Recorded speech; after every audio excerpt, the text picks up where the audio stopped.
1984년에 태어난 이그는 어린 나이에 부모님과 함께 미국으로 이민 갔다.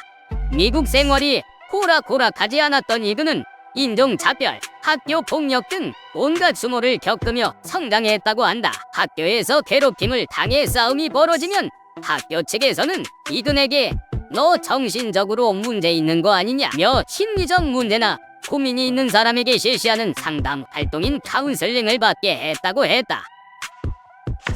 이근은 인종차별을 당하며 강한 사람이 되겠다 다짐했다고 한다.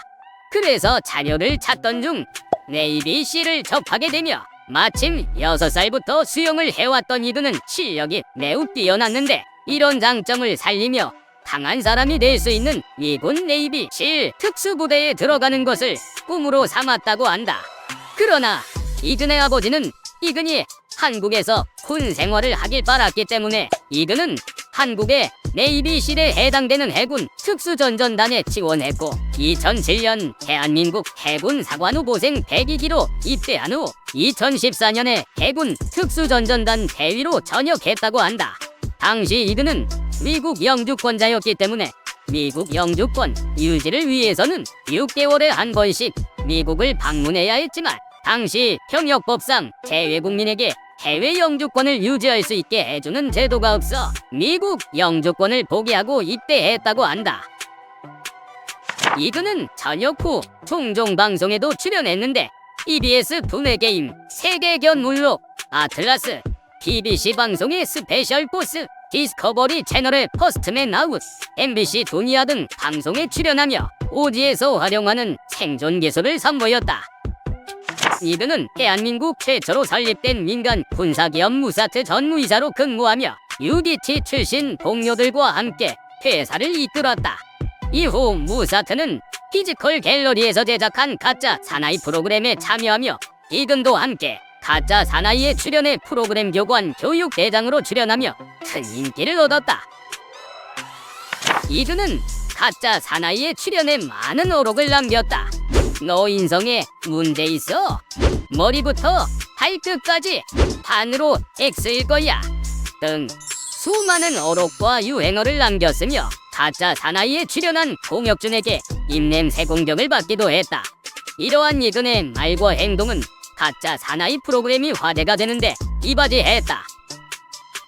가짜 사나이가 흥행하게 되자 롯데리아는 군인들이라면 먹어봤을 메뉴 곤데리아 버거를 상품화한 밀리터리 버거를 출시하게 되었다. 그리고 밀리터리 버거의 광고 모델은 이근으로 선정해 초반에는 품절 대란으로 그 모습을 보기 어려울 정도였다. 그러나 그 인기는 금방 시들해졌는데 이근에 대한 여러 논란이 터지기 시작했기 때문이다. 그 이유는 군 전역 시절 후배에게 200만 원을 빌린 후 5년 가까이 갚지 않은 사실이 알려졌기 때문이다. 이후 롯데리아는 이근과 칼손절했지만 이근은 보란듯이 13,000피트에서 스카이다이빙을 하며 손절당한 롯데리아 밀리터리 버거 먹방을 선보이는 어마어마한 멘탈력을 보이기도 했다. 논란이 커지자 이근은 채무를 갚은 후 XX의 명예가 회복됐으면 좋겠습니다 라는 제목의 사과 영상을 올리며 채무자와 함께 웃으며 찍은 사진을 업로드하기도 했다.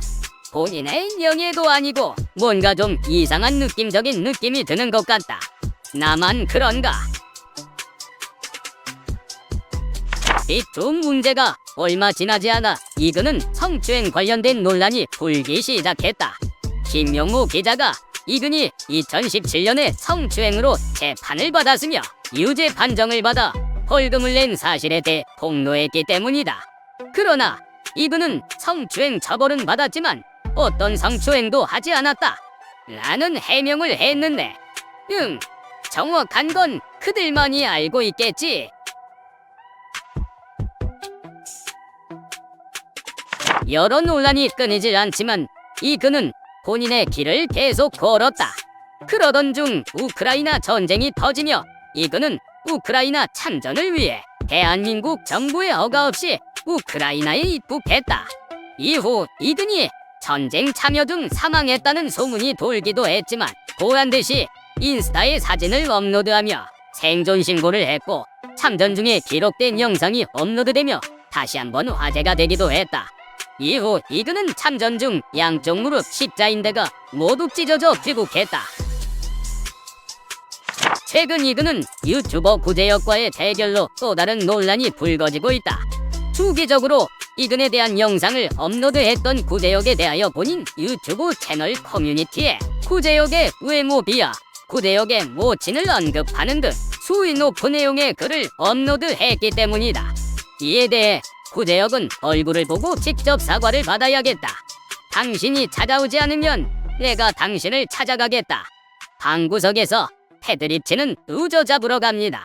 등의 발언을 하며 상당한 분노를 표출했다.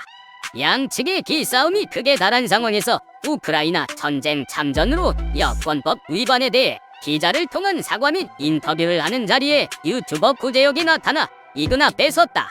구제혁은 이근에게 탈세 의혹과 성추행 피해자와의 민사소송 패소 후 2천만 원의 배상금 지불 집행을 하지 않는 것에 대해 질문을 하자 이근은 구제혁의 휴대폰을 날려버렸고, 구제혁은 이런 행동에 대해 재물손괴 한번 쳐보십시오라며 도발하며 싸움이 벌어질 뻔하기도 했다. 구제혁은 이후 커뮤니티에 글을 게시해 폭행, 재물손괴 등의 혐의로 이근에게 법적 책임을 묻겠다고 밝힌 상황이다. 까도 무언가 계속 나오는 이근, 도대체 어떤 삶을 살고 있길래 이 지경까지 되어버린 걸까? 그리고 그의 양파 같은 인생은 언제쯤 조용해질까? 끝.